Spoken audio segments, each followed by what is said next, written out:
جب کسی کو صفات میں تشبیہ دی جائے تو متنبی سیف الدولہ کو بیوقوف بنا رہا ہے. کل بحر یقذف للقریب لآلیا جودا ویبعث للبعید صحائبا. یہ دو سمندر کی طرح ہے، قریب آؤ تو موتی دیتا ہے، دور جاؤ تو بارش برساتا. میں کہتا ہوں متنبی اتنا بڑا شاعر تھا، یہ جتنے بڑے بڑے شعراء ہیں انہوں نے اللہ کی تعریف کا ایک شعر نہیں کہا، بادشاہوں کو ہی قصیدے پڑھتے رہے. پھر کہتا ہے کل بحر، کل بحر. اب وہ سخاوت میں تشبیہ دے رہا ہے تو کاف کا لفظ آ رہا ہے. پھر حسن و جمال میں تشبیہ دینا چاہتا ہے تو کل بدر حیث اتجہت رأیتہ یہدی الی عینیک نورا ثاقبا. اب اس کو چاند سے حسن میں تشبیہ دیا تو کل بدر کل بحر. اب اس کو جلال میں ہیبت میں تشبیہ دینا چاہتا ہے تو کالشمس فی کبد السماء وضوءها یغشی البلاد مشارقا ومغاربا. یہ کل بحر کل بدر کالشمس. جب صفات میں تشبیہ آئے تو کاف کا لفظ استعمال ہوتا ہے، اور جب ذات میں تشبیہ آئے تو مثل کا لفظ استعمال ہوتا ہے. انا السروجی وهذا ولدی والشبل فی المخبر مثل الاسد. کل اسد نہیں کہا کیونکہ یہاں شبل اور اسد، شبل شیر کا بیٹا، شبل شیر کا بیٹا اور اسد شیر، تو یہاں تشبیہ ذات میں آ رہی ہے، ذات میں، صفات میں نہیں آ رہی، ذات میں آ رہی. تو وہ ابو زید سروجی کہتا ہے انا السروجی وهذا ولدی. یہ وہ ابرا سوئی والا مقام، اب تو خیر اتنے پڑھاتے بھی نہیں ہیں، تو یہ سوئی والا مقام ہے. انا السروجی وهذا ولدی والشبل فی المخبر مثل الاسد. میں سروجی ہوں، یہ میرا بیٹا ہے، اور شبل شیر کا بچہ امتحان کے وقت میں شیر ہوتا ہے.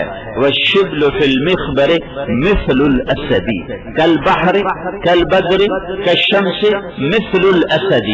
جب ذات میں تشبیہ آئے تو مثل کا لفظ آتا ہے، جب صفات میں تشبیہ آئے تو کاف کا لفظ آتا ہے. تو یہ کاف زائدہ بھی ٹھیک ہے اور للتحسین بھی ٹھیک ہے، اور یہ جو میں کہہ رہا ہوں انشاءاللہ یہ بھی ٹھیک ہے کہ یہاں اللہ تعالیٰ صفات کے لحاظ سے بھی نفی فرما رہا ہے اور ذات کے لحاظ سے بھی نفی فرما رہا ہے کہ نہ ہمارا صفات میں کوئی میرے جیسا ہے نہ ذات میں کوئی میرے جیسا ہے. لیس کا کوئی نہیں تیرے رب جیسا صفات میں، مثلہ ہی کوئی نہیں تیرے رب جیسا ذات میں. لیس کمثلہ شیء وہو السمیع البصیر. وہ اس درجے تک جانا ضروری ہے جس سے قرآن پاک کلام عشق بن جائے. یہ کلام فقہ نہیں ہے، یہ کلام عشق ہے، یہ محبوب کا کلام ہے اور محبوب پہ اترا ہے. ایک بدنی آیت سنی فاصدع بما تؤمر واعرض عن المشرکین، تو اونٹ سے نیچے گر گئے اور سجدے میں پڑ گئے. تو ابو عبید نے پوچھا کسے سجدہ کر رہا؟ کہنے گا اس کلام کو سجدہ کر رہا ہوں. فاصدع بما تؤمر. تو تمہیں اس میں کیا خوبصورتی نظر آئی ہے؟ فاصدع بما تؤمر، جو کہا جا رہا ہے کھل کے کہو. ترجمہ ہے جو کہا جا رہا ہے کھل کے کہو. لیکن اس میں حسن کیا ہے؟ جب تم اصل کا پتہ ہوگا پھر تمہیں اس کے حسن کا پتہ ہوگا، پھر تمہارا دماغ بھی ہلے گا، وجود بھی لرزے گا. صدا، ابھی میں مولوی صاحب کا شیشہ توڑ کے آ رہا ہوں. صدا شیشہ توڑنے کو کہتے ہیں صدا.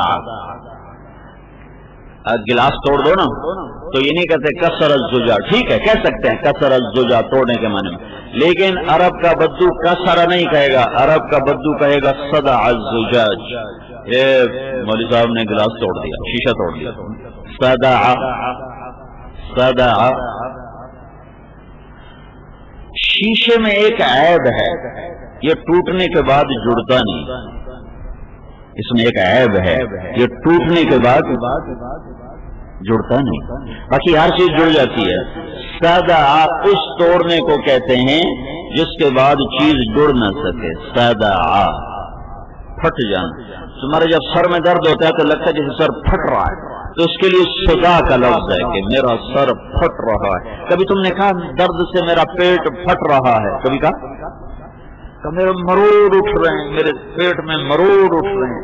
میرے پیٹ میں شدید درد ہے، لیکن میں سر درد کا مریض ہوں پچھلے 45 سال سے، تو میں تو ہر روز چوتھے دن اس کو دیکھتا ہوں تو میرا سر پھٹ رہا ہے۔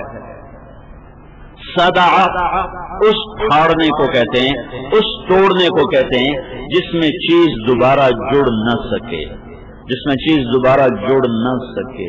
کسر عام ہے، صدع خاص ہے، کسر الزجاج کہہ سکتے ہیں، لیکن صدع ایک لفظ ایک خاص معنی میں ہے کہ اس طرح توڑنا کہ جڑ نہ سکے، جڑ نہ سکے۔ تو اس لیے صرف شیشے پر بولا جاتا ہے صدع ان صدع الزجاج، کہ شیشہ ٹوٹنے کے بعد جڑتا نہیں۔ اسی تعبیر کو ابو طالب نے بھی اپنے شعر میں استعمال کیا تھا، فَاصْدَعْ بِأَمْرِكَ لَمْ تُصِبْكَ صَبَابَةٌ وَلَقَدْ صَدَقْتَ وَكُنْتَ قَبْلُ أَمِينًا۔ فَاصْدَعْ بِأَمْرِكَ، تو فَاصْدَعْ کا مطلب ہے فَاصْدَعْ بِمَا تُؤْمَرُ، کہ جو میں نے تمہیں شریعت دی ہے، جو امر دیا ہے، جو دین دیا ہے، جو حکم دیا ہے، اس سے تو باطل پر ایسی ضرب لگا کہ پھر یہ قیامت تک کبھی جڑ نہ سکے، اس کو ایسا توڑ کہ یہ کبھی جڑ نہ سکے، فَاصْدَعْ، ایسا توڑ کہ پھر یہ جڑ نہ سکے۔ یہی تعبیر ابو طالب کے فَاصْدَعْ بِأَمْرِكَ لَمْ تُصِبْكَ صَبَابَةٌ، اس نے بدو کو زمین پہ گرایا کہ کیا تعبیر ہے، کیا تعبیر ہے۔ فَاصْدَعْ بِمَا تُؤْمَرُ وَأَعْرِضْ عَنِ الْمُشْرِكِينَ إِنَّا كَفَيْنَاكَ الْمُسْتَهْزِئِينَ، اس آیت کو سن کر فَلَمَّا اسْتَيْأَسُوا مِنْهُ خَلَصُوا نَجِيًّا، جب مایوس ہوئے تو مشورہ کرنے لگے، یہ ترجمہ ہے، جب مایوس ہوئے تو مشورہ کرنے لگے۔ لیکن اس آیت کو سن کر ایک بدو نے کہا میں قسم اٹھاتا ہوں مخلوق ایسے کلام کہنے پر قادر نہیں ہے، یہ کسی قادر کا کلام ہے۔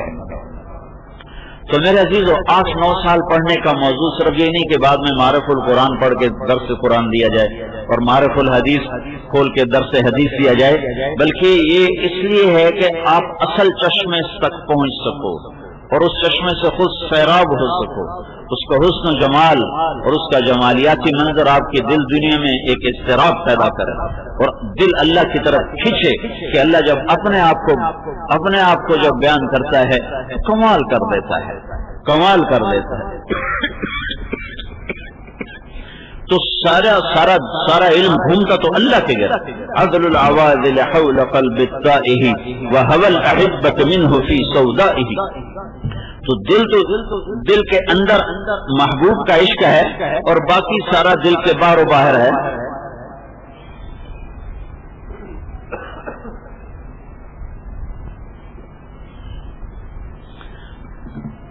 اس لیے اللہ تعالی محمد مصطفیٰ صلی اللہ تعالی علیہ وسلم کو بیان کرتا ہے، یا ایھا المزمل، کیا پیار ہے، یا ایھا المدثر، سبحان اللہ، یا ایھا النبی انا ارسلناک شاہدا ومبشرا ونذیرا وداعیا الی اللہ باذنہ وسراجا منیرا۔ ما انزلنا عليك القرآن لتشقى تبارك الذي نزل الفرقان على عبده ليكون للعالمين نذيرا والنجم إذا هوى ما ضل صاحبكم وما غوى وما ينطق عن الهوى إن هو إلا وحي يوحى علمه شديد القوى ذو مرة فاستوى وهو بالأفق الأعلى ثم دنا فتدلى فكان قاب قوسين أو أدنى نون والقلم وما يسطرون ما أنت بنعمة ربك بمجنون وإن لك لأجرا غير ممنون وإنك لعلى خلق عظيم فلا أقسم بما تبصرون وما لا تبصرون إنه لقول رسول كريم وما هو بقول شاعر قليلا ما تؤمنون ولا بقول كاهن قليلا ما تذكرون تنزيل من رب العالمين والضحى والليل إذا سجى ما ودعك ربك وما قلى وللآخرة خير لك من الأولى ولسوف يعطيك ربك فترضى ألم نشرح لك صدرك ووضعنا عنك وزرك الذي أنقض ظهرك ورفعنا لك ذكرك إنا أعطيناك الكوثر فصل لربك وانحر إن شانئك هو الأبتر۔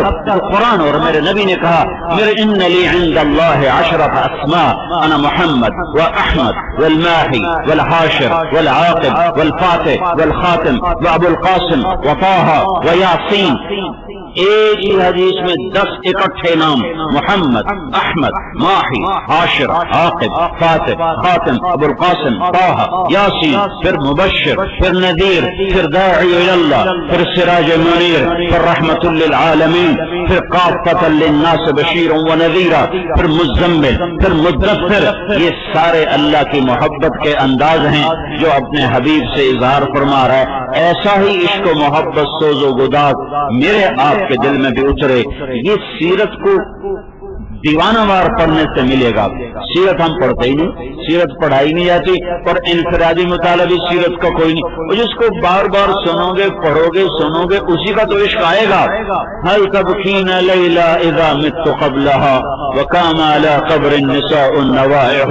مجنون لیلا کو یاد کر رہا ہے. پہلا وهل تبکین لیلا کما لو اصاب الموت لیلا. ہر بیت میں لیلا کو لائے گا وہ. وهل تبكين ليلة إذا مت قبلها وقام على قبر النساء النوائح كما لو أصاب الموت ليلة بكيتها وجاد لها دمع من العين سافح وأغبط من ليلة. پھر لیلا آ گئی. بما لا أناله بلا كل ما قرت به العين طائح. پھر سنو ولو أن ليلة وهل تبكين ليلة كما لو أصاب الموت ليلى وأغبط من ليلى ولو أن ليلى في الليلة آگئی. ولو أن ليلى الأخيلية سلمت علي بدوني جندل وصفائح لسلمت تسليم البشاشة أو زقا إليها فدا من جانب القبر صائح. بار بار کے تذکر تصور یہ عشق و محبت کو بڑھاتے ہیں، پروان چڑھاتے ہیں. میرے عزیزو یہ قیل و قال بھی ضروری ہے اور سوز و ساز بھی ضروری ہے. کوئی ایک قیل و قال نہیں ہوگا تو راستے کا پتہ نہیں چلے گا. سوز و ساز نہیں ہوگا تو اندھے بن کے چلیں گے. نہ عشق کے نغمے، نہ محبت کی داستانیں، نہ وہ قربان ہو جانے کی کہانیاں، نہ وہ کربلاؤں کے روشن مینار، نہ وہ راتوں کو اٹھنا، نہ وہ رونا دھونا. قلیلا من اللیل ما یہجعون وہ ختم ہو جائے گا. پھر خالی لوگوں کو دکھانے کے لیے کوئی میرے جیسے ممبر پہ بیٹھ کے اپنے لفاظی کا جادو جگائیں گے، کچھ کتاب لکھ کر اپنے علم کے موتی بکھیریں گے. لیکن دل تو میرا اللہ دیکھ رہا ہے کہ دل کے اندر کون ہے، یہاں کون ہے، ادھر کون ہے. وَحُصِّلَ مَا فِي الصُّدُورِ. کبھی کبھی اس آیت سے میرا دل کانپ اٹھتا ہے کہ یا اللہ دل نہ دیکھنا ورنہ تو ہم تباہ ہو گئے، برباد ہو گئے.